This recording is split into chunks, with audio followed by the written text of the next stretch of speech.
सत्य समाचार, तटस्थ समाचार, समाज बदल्ने हाम्रो अभियान। नमस्कार, यो हो टाइम समाचार। म वीरेन्द्र मन सुरु गरौं सीता स्वयंवर मनाइएको सम्बन्धी प्रसंगबाट। त्रेतायुगमा भएको भगवान राम सीताको विवाहको सम्झनामा मनाइने विवाह पञ्चमी महोत्सव अन्तर्गत स्वयंवर विधि सम्पन्न भएको छ। स्वयंवर र विवाहमा सहभागिताको लागि जनकपुर धाममा जनसागर उर्लिएको छ। विवाह पञ्चमीको मुख्य दिन बुधबार रंगशाला मैदान 12 बिघामा स्वयंवर कार्यक्रम सम्पन्न भएको छ। सीताको प्रतिनिधित्व गर्दै जानकी मन्दिर र भगवान रामको प्रतिनिधित्व गर्दै राम मन्दिरबाट निस्केको भगवान राम सीताको डोला नगरको विभिन्न भागको परिक्रमा गर्दै स्थानीय रंगभूमि मैदानमा पुगेको थियो, जहाँ जनकपुरको विभिन्न मठ मन्दिरबाट भगवानको डोला राखेर आरती र स्वयंवर विधि सम्पन्न भएको थियो। त्यसपछि भगवानको डोला सहित श्रद्धालुको सहभागितामा निस्केको शोभायात्रा नगरको विभिन्न भागको परिक्रमा गर्दै जानकी मन्दिरमा गएर सम्पन्न भएको थियो। शोभायात्रामा संघीय संसद, प्रदेश सरकारका मन्त्री र प्रदेश सांसद सहित सुरक्षा निकायका प्रमुख सहित विभिन्न विशिष्ट व्यक्तित्वहरूको सहभागिता रहेको थियो। विवाह उत्सवमा सहभागी हुन नेपाल र भारतको विभिन्न स्थानबाट श्रद्धालुहरू जनकपुर आएका छन्। विवाह स्वयंवर कार्यक्रममा सहभागी हुनको लागि हजारौंको संख्यामा भक्तजनहरूको भीड लागेको छ। सीताराम विवाह कार्यक्रम बुधबार अबेर रातिसम्म जनकपुरमा सम्पन्न हुनेछ। विवाह पञ्चमीको भीड हुन सक्ने सम्भावित घटनालाई रोक्नका लागि जनकपुर धाममा सुरक्षा व्यवस्था कडा पारिएको छ। भीडभाड हुन सक्ने आपराधिक घटनालाई रोक्न नेपाल प्रहरी, सशस्त्र प्रहरी र नेपाली सेनालाई खटाइएको छ।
जनकपुर धाममा सुरक्षा व्यवस्थाका साथ सीताराम विवाह पञ्चमी महोत्सवलाई मध्यनजर गरी सुरक्षा व्यवस्था कडा पारिएको र विवाह पञ्चमी महोत्सवमा पाकेटमारी, चोरी, लुटपाट जस्ता सम्भावित अप्रिय घटना हुन नदिन व्यापक मात्रामा सुरक्षाकर्मी परिचालन गरिएको धनुषाका प्रहरी उपरीक्षक बसन्त रजौरेले जानकारी दिनुभयो। जनकपुर नगर क्षेत्रमा झण्डै 2000 सुरक्षाकर्मी परिचालन गरिएको छ। एसपी रजौरेले जनकपुर नगर क्षेत्रमा 1300 को संख्यामा नेपाल प्रहरी परिचालन गरिएको बताउनुभयो। त्यस्तै 600 संख्यामा सशस्त्र प्रहरी परिचालन भएको सशस्त्र प्रहरी धनुषाका प्रमुख एसपी नरेन्द्र सेनले जानकारी दिनुभयो। त्रेतायुगमा जस्तै सप्ताहव्यापी सीताराम विवाह पञ्चमी महोत्सवको 5औं दिन बुधबार जनकपुरमा राम जानकी को डोला हेरफेर गरी स्वयंवर र विवाह गरी विवाह पञ्चमी महोत्सव भव्यताका साथ मनाइँदैछ। विवाह पञ्चमी महोत्सवमा अवलोकन गर्न देशका विभिन्न भाग तथा भारतबाट लाखौं भक्तजन जनकपुर आएको र जनकपुरको अहिले माहौल नै बेग्लै उल्लासपूर्ण देखिएको छ।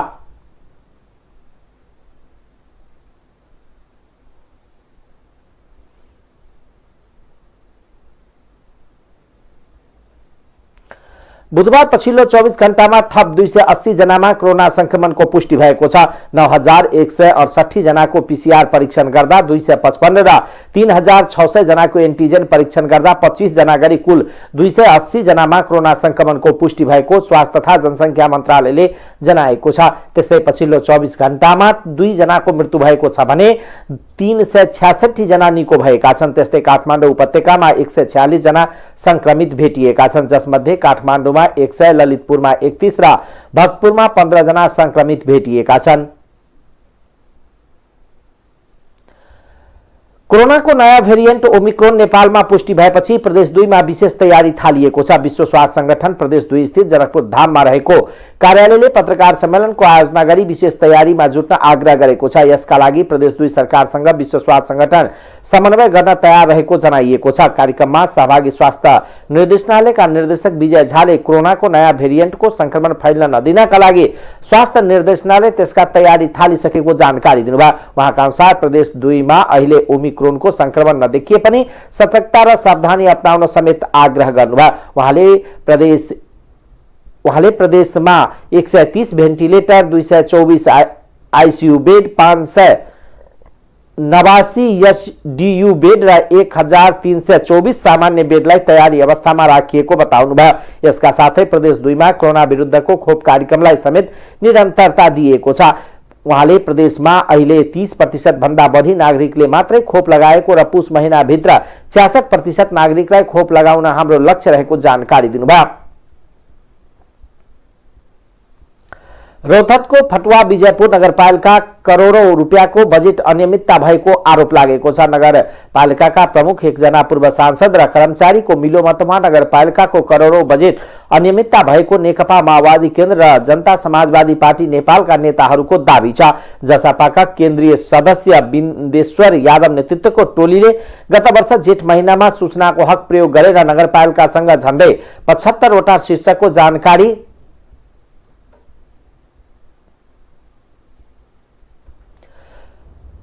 मागेका थिए। सूचनाको हक सम्बन्धी ऐनको व्यवस्था गरिएको छ। जसपा नेता शिवपूजन यादवले गत जेठमा नगरपालिकाका सूचना अधिकारीलाई सम्बोधन गरी मागिएको 75 बुन्दे सूचना 7 महिना बितिसक्दा पनि नगरपालिकाले नदिएको बताउनुभयो। सार्वजनिक सरोकारको कार्यमा नगरपालिकाले सूचना सजिलै पाउनुपर्छ भने नेपालको कानून नै प्रश्न पारेको छ। तर फतुवा विजयपुर नगरपालिकाले नागरिकलाई सूचनाको हक पाउनबाट वञ्चित गराएर कानूनको धज्जी उडाएको यादवको भनाइ छ। आर्थिक वर्ष 74-75 देखि 77-78 सम्म आय व्यय विवरण, प्रधानमन्त्री स्वरोजगार कार्यक्रमको लेखाजोखा, बहुराष्ट्रिय बाल पोषण कार्यक्रमको विवरण, सामाजिक सुरक्षा भत्ता, सेवाग्राहीको बैंक खातामा पठाउनु अघि भरपाई सहित लेखाजोखा, सामाजिक संस्थालाई दिएको कार्यक्रमको विवरण, गत वर्ष मकै पीडित किसान धानको बिउ वितरणको विवरण लगायतका 75 वटा शीर्षकमा सूचना माग गरिएको नेता शिवपूजन यादवले जानकारी दिनुभयो। गत वर्ष जेठ महिनामा लिखित निवेदन दिएको र 3 महिनापछि गत भदौदेखि पटक पटक तागेदा गर्दा पनि लेखापाल नवीन यादवले नगरपालिकाको हिसाबबारे जानकारी दिन आलटाल गर्दै आएको बताउनुभयो। नगरपालिकाले सूचना उपलब्ध नगराएकै कारण मेयर गोपाल यादवको कार्यालयमा अनियमितता भएको अनुमान गर्न सकिने उहाँको भनाइ छ। फतुवा विजयपुर नगरपालिकामा सशर्त निशर्त निजी स्रोत, स्वास्थ्य, शिक्षा, स्वास्थ्य लगायतका विभिन्न शीर्षकमा आउने करोडौंको बजेट एकजना पूर्व सांसद, मेयर, कर्मचारी र शिक्षा संयोजकको मिलोमतोमा भागभण्डा भइरहेको जसपा र माओवादीका नेताहरूको दाबी छ। सोही कारणले उक्त सूचना लुकाइएको उनीहरू बताउँछन्। राष्ट्रपति विद्यादेवी भण्डारीले राष्ट्रिय पुनर्निर्माण प्राधिकरणले तयार पारेको दस्तावेज विपद जोखिम न्यूनीकरणमा ज्ञानको भण्डारका रूपमा काम गर्ने बताउनु भएको छ। भूकम्पपछि पुनर्निर्माणको क्रममा नेपालले प्राप्त गरेको अनुभव र सिकाइका बारेमा अन्तर्राष्ट्रिय समुदायलाई जानकारी गराउन आयोजित अन्तर्राष्ट्रिय सम्मेलन उद्घाटन समारोहलाई बुधबार सम्बोधन गर्दै उहाँले सफलता, सिकाइ र अनुभवबाट उठेर विपद मुक्त मुलुक बनाउन आह्वान गर्नुभयो। विक्रम सम्वत 2072 वैशाख 12 र 29 गतेको भूकम्प र एवं पटक पटक पराकम्पले नेपालीलाई विपदमा पार्नका साथै पाठ समेत सिकाएको राष्ट्रपति भण्डारीले बताउनुभयो। भूकम्पले नभई निर्माण भएका कमजोर संरचनाले क्षति भएको उहाँले बलियो पूर्वाधार निर्माण गर्ने अवसरको रूपमा पुनः निर्माण अवधि उपयोग भएको विश्वास उहाँले व्यक्त गर्नुभयो। ठुलो पुनर्निर्माण तथा पुनर्स्थापना कार्य निम्ति हामीले एक स्वायत्त एवं अधिकार सम्पन्न छुट्टै निकायको आवश्यकता महसुस गरी व्यवस्थापिका संसदबाट नै पारित विशेष ऐन बमोजिम विक्रम सम्वत 2072 साल पौषमा राष्ट्रिय पुनर्निर्माण प्राधिकरणको स्थापना गरियो। प्राधिकरणले तत्काल सबैको साथ र सहयोगमा पुनर्निर्माण तथा पुनर्स्थापना कार्यलाई अगाडि बढायो।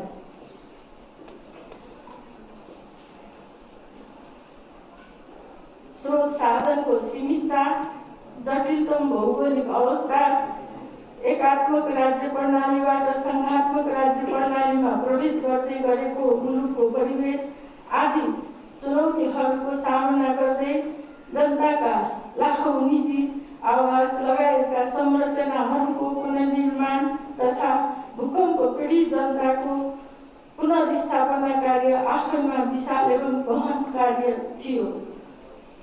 यसका लागि हामीले मुलुकका सबै राजनीतिक दल, नेपाल सरकारका सबै निकायहरू, प्रदेश सरकार र स्थानीय तहहरू, निजी क्षेत्र, भूकम्प प्रभावित क्षेत्रका सबै 2072 साल माघ 2 गते सुरुवात गरेको भूकम्प पछिको पुनर्निर्माण सम्बन्धी महाअभियानलाई स्मरण गर्नु म सान्दर्भिक ठान्दछु। उक्त महाअभियानका सन्दर्भमा भूकम्प पीडित जनता र मुलुक समक्ष हामीले गरेका वाचा पूरा गर्न, स्मरण गराउनु र आफ्नो तहबाट आवश्यक सहजीकरण गर्नुपर्ने विषयलाई मैले आफ्नो कर्तव्य ठाने। अर्थमन्त्री जनार्दन शर्माले भूकम्पपछि पुनर्निर्माणको 90% सम्पन्न भएको उल्लेख गर्दै निर्माण प्रविधि र क्षमता समेत वृद्धि भएको बताउनुभयो। भूकम्पले क्षति भएका निजी आवास यसै वर्ष पुनर्निर्माण सम्पन्न गर्ने गरी शहरी विकास मन्त्रालयले जिम्मेवारी हस्तान्तरण गरिएको जानकारी पनि उहाँले दिनुभयो। राष्ट्रिय पुनर्निर्माण प्राधिकरणका सीईओ, कार्यकारी समिति लगायत सबै कर्मचारीहरू तथा पुनर्निर्माणका लागि अनुमान सम्झौतादेखि निर्माण कार्य सम्पन्न गरे बेलासम्म अति दुर्गम स्थानहरूमा गएर भूकम्प पीडितलाई सहयोग गर्नुहुने सबै इन्जिनियर, प्राविधिक तथा कर्मचारीहरू धन्यवादका पात्र हुनुहुन्छ। यसका अतिरिक्त स्रोत परिचालनमा विशेष पहल गर्नुहुने अर्थ मन्त्रालयका कर्मचारीहरू पनि धन्यवादका पात्र छन्। पुनर्निर्माणको बाँकी रहेका कामहरू सम्पन्न गर्ने सम्बन्धमा निजी आवासहरूको बाँकी कामलाई यसै आर्थिक वर्षभित्र सम्पन्न गर्ने गरी शहरी विकास मन्त्रालयमा जिम्मेवारी हस्तान्तरण गरिएको समेत जानकारी गराउन चाहन्छु। त्यस्तै सरकारले विपद व्यवस्थापन सम्बन्धी कार्यहरू विपद व्यवस्थापन प्राधिकरण मार्फत सम्पन्न गर्ने व्यवस्था मिलाइएको छ र बाँकी रहेका स्वास्थ्य संस्था, विद्यालय, सरकारी र पुरातात्विक संरचनाहरू नेपाल सरकारका नियमित कार्यहरूमा राखी प्राथमिकताका साथ सम्पन्न गर्ने व्यवस्था मिलाइएको छ। सम्मेलनमा उद्घाटन र समापन सहित 20 वटा सत्र रहनेछ। पुनर्निर्माणबाट उत्थानशीलतातर्फ भन्ने नाराका साथ आयोजना गरिने सम्मेलनमा निजी आवास, संस्कृति सम्पदा, सार्वजनिक पूर्वाधार, पुनर्निर्माण, जीविका उपार्जन तथा आर्थिक पुनर्स्थापना र सुशासनका विभिन्न पक्षमा गरिएको अनुसन्धानमूलक प्रस्तुतिका साथै विषयगत गोष्ठी समेत आयोजना गरिनेछ। सम्मेलनले नेपाललाई सन् 2030 सम्म विपद जोखिम मुक्त देशको रूपमा स्थापित गर्ने लक्ष्यलाई पूरा गर्न सहयोग गर्ने विश्वास गरिएको छ। प्राधिकरणले भूकम्पपछि पुनर्निर्माणका अनुभव र सिकाइ भावी पुस्तालाई हस्तान्तरण गर्न अभिलेखीकरणको काम समेत गरेको छ। सम्मेलन सफल बनाउन प्राधिकरणले ध्यान केन्द्रित गरेको जनाएको छ। आगामी पुस 9 गते 6 वर्षे कार्यकाल सक्न लागेको प्राधिकरणले पुनर्निर्माणका बाँकी काम विषयगत कार्यालयलाई हस्तान्तरण गरिसकेको छ। प्राधिकरणले नै गरिरहेको केही काम भने त्यस अवधिमै सक्ने गरी तयार भए पनि त्यो सम्भव नहुने देखिएको छ। प्राधिकरणले अहिले रेखा परीक्षणको काम समेत गराइरहेको जनाइएको छ। नेपाली कांग्रेसको बुढा नीलकण्ठ बैठकले 14औं महाधिवेशनमा पुनः शेरबहादुर देउवालाई पार्टी सभापति बनाउने अपरिहार्य भएको ठहर गरेको छ। बुधबार प्रधानमन्त्री समेत रहनुभएका पार्टी सभापति देउवाको निजी निवास बुढा नीलकण्ठमा बसेको बैठकले यस्तो ठहर गरेको नेत्री डिला संग्रौलाले जानकारी दिनुभयो। पार्टी सभापति एवं प्रधानमन्त्री शेरबहादुर देउवाले को नेतृत्व पुनः एक कार्यकाल नेपाली कांग्रेसका लागि अपरिहार्य भएको ठहर बैठकले गरेको छ। नेत्री संग्रौलाले भन्नुभयो, पार्टी सभापति देउवाले नेतृत्वमा महाधिवेशनमा जाने निर्णय भएको उहाँले को भनाइ छ। सभापतिमा देउवाको निरन्तरता अपरिहार्य भएको ठहर गरेको बैठक पदाधिकारी र केन्द्रीय सदस्यहरूको आकांक्षीको व्यवस्थापनका लागि पुनः छलफल गर्ने भएको छ। सहमहामन्त्री डाक्टर प्रकाश शरण महत, गृहमन्त्री बालकृष्ण खाँड, सञ्चार मन्त्री ज्ञानेन्द्र बहादुर कार्कीले महामन्त्रीमा लड्ने बताउनु भएको छ। यी सबै विषयमा पार्टीभित्र छलफल गरेर कसरी अगाडि जाने र भन्ने विषयमा छलफल भएको सहमहामन्त्री महतले बताउनुभयो। पार्टी प्रवक्ता विश्वप्रकाश शर्माले यसअघि नै महामन्त्रीको आकांक्षा भएको घोषणा गरिसक्नु भएको छ। बुधबारको छलफलमा समेत प्रवक्ता शर्माले महामन्त्रीमा आफ्नो दाबी रहेको दोहोर्याउनु भएको थियो। छन् त्यो पदमा को इच्छुक साथीहरू छन् ती इच्छुक साथीहरूसँग परामर्श लिएर फेरि एउटा त्यसलाई चाहिँ निष्कर्षतर्फ उन्मुख हुने चाँडोभन्दा चाँडो। तपाईँले अब पार्टी सभापति शेरबहादुर देउबाजीको नेतृत्वमा नै अहिले विभिन्न दलहरूले समेत उहाँको नेतृत्वको आवश्यकता महसुस गरेर हाम्रो पार्टीको बहुमत नहुँदै पनि उहाँ प्रधानमन्त्री हुनुभएको छ। उहाँको एउटा जोड्न सक्ने विभिन्न विचारधारा भएको भिन्न मत भएकाहरूलाई पनि जोड्न सक्ने गुण उहाँसँग छ र त्यही कुरो उहाँले पार्टीभित्र पनि प्रयोग गर्नुभएको छ। बहुमत भएर पनि बहुमतको प्रयोग नगरिकन सबै नेताहरूको सुझाव सल्लाह गरेर सहमतिबाट मात्रै निर्णय गर्ने र चाहिँ कसरी देश अगाडि बढ्दैछ त्यसलाई दृष्टिगत गरेर एउटा दूरदृष्टि राख्ने हिसाबले उहाँले चल्या हुनाले हाम्रो पार्टी एक पनि छ, अन्य दलहरूको पनि सहयोग प्राप्त छ।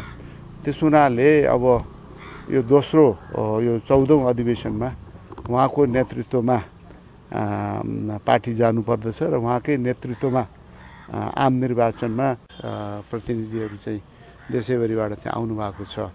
अब हामीले नेपाली काङ्ग्रेसको 14औं महाधिवेशनमा पार्टी सभापति शेरबहादुर देउपालाई प्रस्तुत गर्ने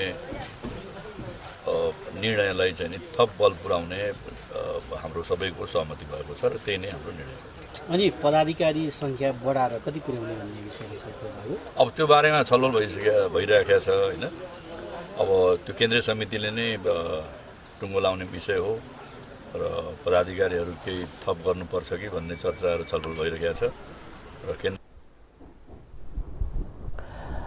बुढा नीलकण्ठ छलफलले पार्टीलाई एकताबद्ध गरेर अगाडि बढ्न थप छलफल आवश्यक भएको ठहर गरेको संग्रौलाको भनाइ छ। नेपाली कांग्रेसका वरिष्ठ नेता रामचन्द्र पौडेल पक्षका नेताहरूको संस्थापन इतर पक्षबाट पार्टीको नेतृत्वमा साझा उम्मेदवार चयन गर्न शीर्ष नेताहरूलाई दबाब दिएका छन्। बुधबार काठमाडौँमा बसेको संस्थापन इतर पक्षका नेताहरूको बैठकले पार्टीको आसन्न 14औं महाधिवेशनमा सभापतिका लागि साझा उम्मेदवार चयन गर्न शीर्ष नेताहरूलाई दबाब दिएका हुन्। वरिष्ठ नेता रामचन्द्र पौडेलले संस्थापन इतर पक्षका विभिन्न जिल्लाका सभापति र पार्टी केन्द्रीय सदस्यहरूसँग छलफल गर्दा नेता प्रकाश मान सिंह र शेखर कोइराला मध्ये एकजनालाई साझा उम्मेदवार दिन दबाब दिएको नेता अर्जुन नरसिंह केसीले बताउनु भएको छ।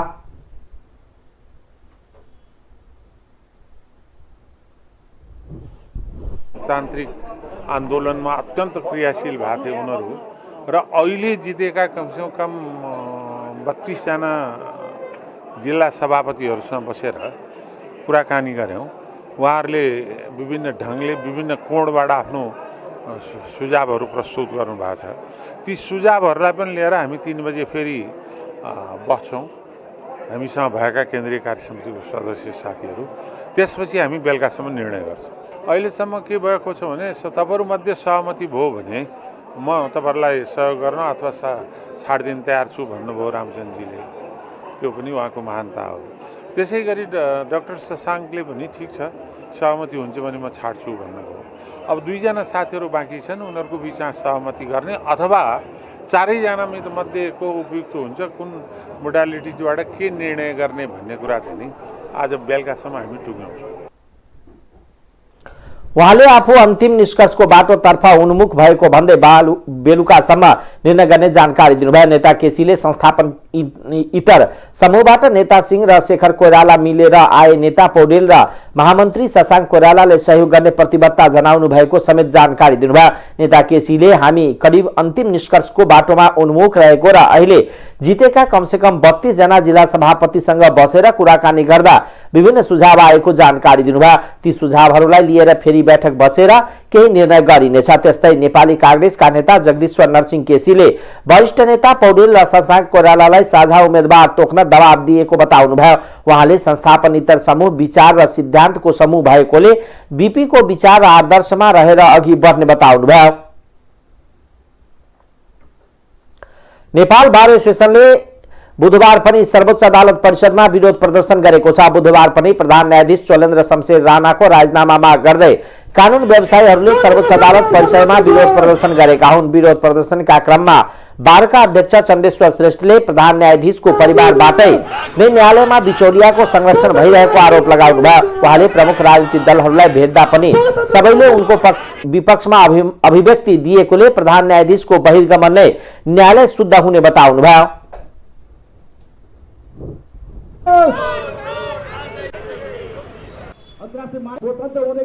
त्यसैलाई निरन्तरता हामीले नेपाल बार एसोसिएसन लगायतका न्यायपालिका भित्रका स्टेक होल्डरहरू सबैको तर्फबाट प्रधान न्यायाधीश बेठिक छ। प्रधान न्यायाधीशले अब न्यायपालिकाको गरिमा कायम राख्न सक्दैन, ऊ बेगर उसलाई नहटाइकन अगाडि बढ्न सक्दैन भन्ने निष्कर्ष पुगिसकेपछि नेपाल बार एसोसिएसनले उहाँको राजीनामा माग्दै हामी अगाडि बढिराखेका छौँ। कार्यक्रममा वरिष्ठ अधिवक्ता हरि उप्रेतीले सरकारले तत्काल प्रधान न्यायाधीशलाई दिइरहेको सवारी साधनको सुविधा र सुरक्षाको सुविधा खोज्नुपर्ने बताउनुभयो। उहाँले प्रधान न्यायाधीशले पदअनुसार काम गर्न नसकेको भन्दै अब प्रधान न्यायाधीशलाई सरकारी सुविधा दिइरहनु नपर्ने बताउनुभयो। वरिष्ठ अधिवक्ता उप्रेतीले मलाई लाग्छ संसारको कुनै पनि देशको मुद्दा पेशी पनि तोक्न नपाउने, मुद्दा हेर्न पनि नपाउने, अरू सहयात्री न्यायाधीशहरूसँग बस्न पनि नपाउने, फैसला गर्न पनि नपाउने भएर बस्न पनि दुनियाँमा प्रधान न्यायाधीश हुन्छ। यो प्रधान न्यायाधीश एउटै मूर्ति बसेको खालको मात्र हो। आफ्नो भूमिका निर्वाह गर्न नसक्ने र विवादास्पद छवि बनाइसकेको मानिस विश्वमा कतै पनि प्रधान न्यायाधीश नभएको स्मरण गराउँदै उहाँले सरकारी सुविधा र सुरक्षा खोज्न आग्रह गर्नुभयो। वरिष्ठ अधिवक्ता उप्रेतीले पदीय आचरण अनुसार काम गर्न नसकेको भन्दै प्रधान न्यायाधीश जबरालाई तत्काल राजीनामा दिन दबाब दिनुभयो। अब आर्थिक समाचार।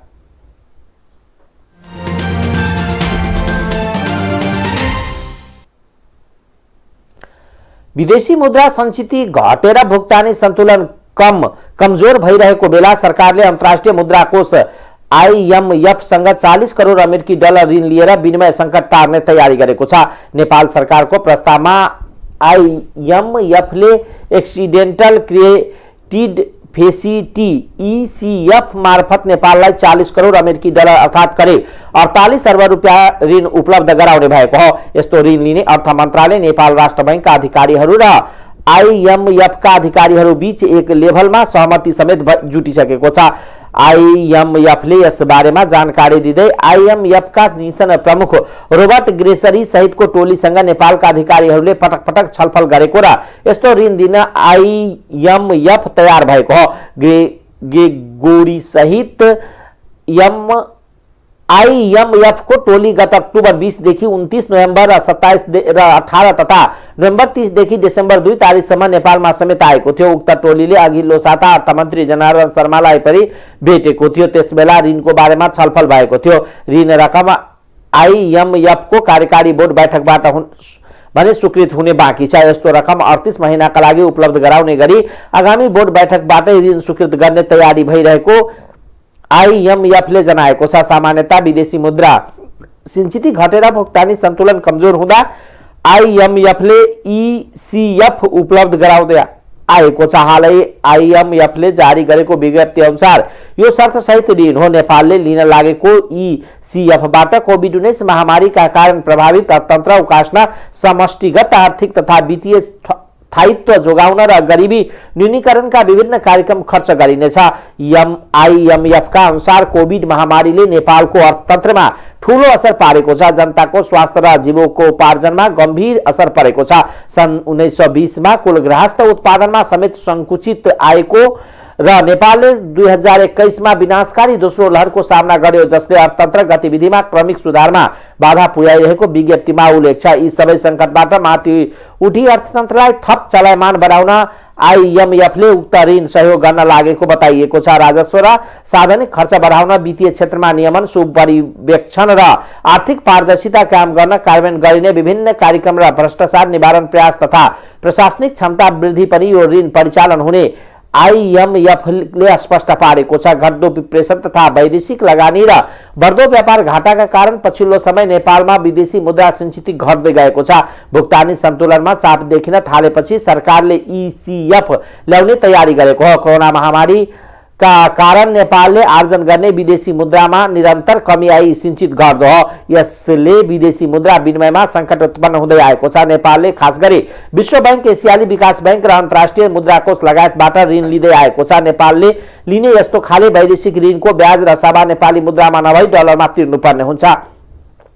यसले पनि सिंचित असर परिरहेको अर्थशास्त्री विशम्बर प्याकुरेलले बताउनुभयो। आन्तरिक ऋण र नेपाली मुद्रामै तिर्न सकिन्छ, तर बाह्य ऋण डलर तिर्नुपर्ने हुन्छ। त्यसलाई धान्न मुस्किल पर्ने गरेको प्याकुरेलको भनाइ छ। अब अन्तर्राष्ट्रिय समाचार।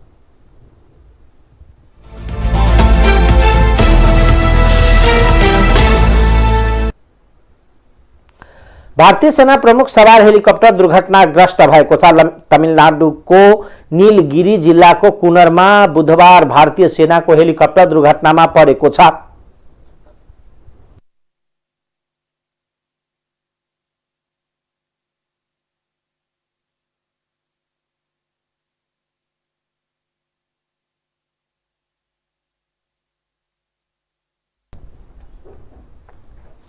दुर्घटनाग्रस्त हेलिकप्टरमा भारतीय चीफ अफ डिफेन्स स्टाफका प्रमुख सीडीएस विपिन रावत आफ्नो कर्मचारी र परिवारका सदस्य सहित सवार हुनुभएको भारतीय सञ्चार माध्यमले जनाएका छन्।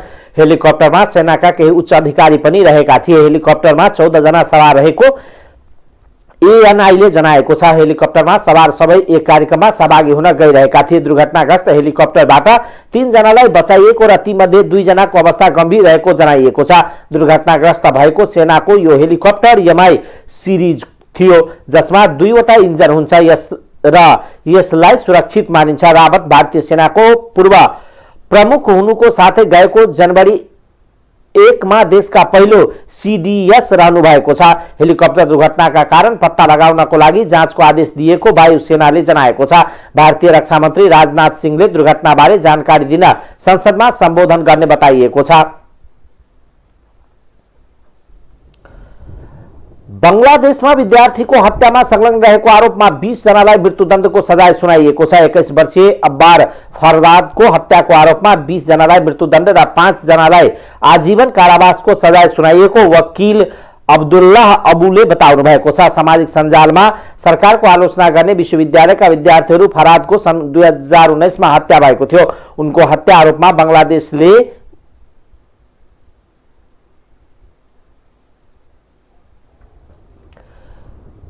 वकिललाई उद्धृत गर्दै समाचार संस्था एपीएफले जनाएको छ, अदालतको फैसलामा म खुसी छु। फैसलापछि अदालत बाहिर पत्रकारसँग फरहादका बुबा बरकात उल्लाहले भन्नुभयो, दोषीहरूले सजाय छुट्टै पाउनेमा विश्वस्त छु।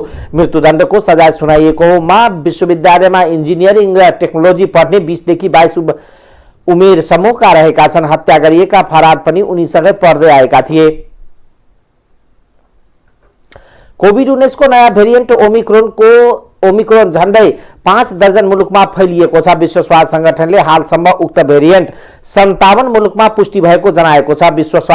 बुधबार विश्व स्वास्थ्य संगठन डब्ल्युएचओले हालसम्म ओमिक्रोन भेरिएन्टका संक्रमित 57 मुलुकमा पुष्टि भएको जानकारी दिएको हो। ओमिक्रोन फैलिने क्रम जारी रहेको र अस्पतालमा भर्ना हुने मानिसको संख्या बढ्न सक्ने समेत डब्ल्युएचओले को भनाइ छ। डेल्टा जतिकै वा सोभन्दा कम गम्भीर हुन देखिए पनि थप मानिस संक्रमण भएको अवस्थामा अस्पताल भर्ना हुनुको संख्या बढ्ने अपेक्षा गरिएको डब्ल्युएचओले को भनाइ छ। उक्त रिपोर्टमा ओमिक्रोनबाट गम्भीर बिरामी हुने वा नहुने भनेर मूल्याङ्कन गर्न थप तथ्याङ्क चाहिने पनि उल्लेख छ। पहिलो पटक दक्षिण अफ्रिकामा पहिचान गरिएको ओमिक्रोन भेरिएन्ट नेपाल सहित दक्षिण एसियाका 3 मुलुकमा पनि फैलिएको छ। नेपालमा हालसम्म 2 जनामा यो भेरिएन्ट पुष्टि भएको छ भनेर भारतमा यसबाट संक्रमितको संख्या 21 पुगेको छ। त्यस्तै कैयौं मुलुकले अन्तर्राष्ट्रिय यात्रामाथि कडाई गर्न थालेका छन्। इजरायल र जापानले विदेशी यात्रुलाई प्रवेशमा प्रतिबन्ध लगाएका छन्। नेपालले समेत हङकङ सहित 9 मुलुकबाट हुने हवाई उडान प्रतिबन्ध लगाएको छ। तर अहिले प्रयोगमा भइरहेको कोरोना भाइरस विरुद्धको खोपले ओमिक्रोन भेरिएन्टका विरुद्ध पनि काम गर्ने भन्ने देखिएको विश्व स्वास्थ्य संगठन डब्ल्युएचओ WHO ले जनाएको छ। दक्षिण अफ्रिकामा फाइजर खोपको ओमिक्रोनमा रहेको प्रभावकारितालाई लिएर गरिएको प्रयोगशाला परीक्षणपछि WHO ले अहिले प्रयोग भइरहेको खोपले ओमिक्रोन विरुद्ध पनि काम गर्ने बताएको जनाएको छ। अब खेलकुद समाचार।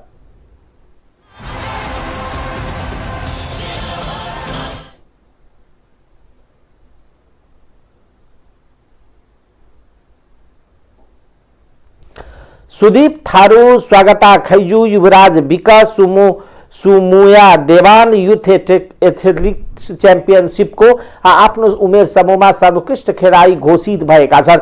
16 वर्ष मुनिको बॉयजमा सुदीप र गर्ल्समा सुषमा तथा 20 वर्ष मुनिको बॉयजमा युवराज र गर्ल्समा सुमिया सर्वोत्कृष्ट खेलाडी घोषित भएका हुन्। सुमिया बंगलादेशकी हुन् भने बाँकी सबै नेपाली खेलाडी हुन्। त्रिपुरेश्वरमा रहेको दशरथ रङ्गशालामा भएको 20 वर्ष मुनिको उमेर समूह अन्तर्गत 100 मिटर दौडको बॉयजमा जाजरकोटका युवराज विक्क, गर्ल्समा बंगलादेशकी सुमाया देवान, 400 मिटर दौडको बॉयजमा बंगलादेशका जेल्डा सर्जिल रसिम खान र गर्ल्समा बंगलादेशकी रुना नुसरत जहान, 800 मिटर दौडको बॉयजमा कञ्चनपुरका सञ्जीव नेपाली र गर्ल्समा जुम्लाकी राममाया बुढा पहिलो भए। एथलेटिक्स परिवार नेपालले आयोजना गरेको प्रतियोगिताको 20 वर्ष मुनिको हाई जम्पको बॉयजमा मोरङका सागर यादव, गर्ल्समा विजेश्वरी की मिलिना श्रेष्ठ, शटपुटको बॉयजमा चितवनका ललित राउन, गर्ल्समा दाङकी सुशीला चौधरीले स्वर्ण जिते।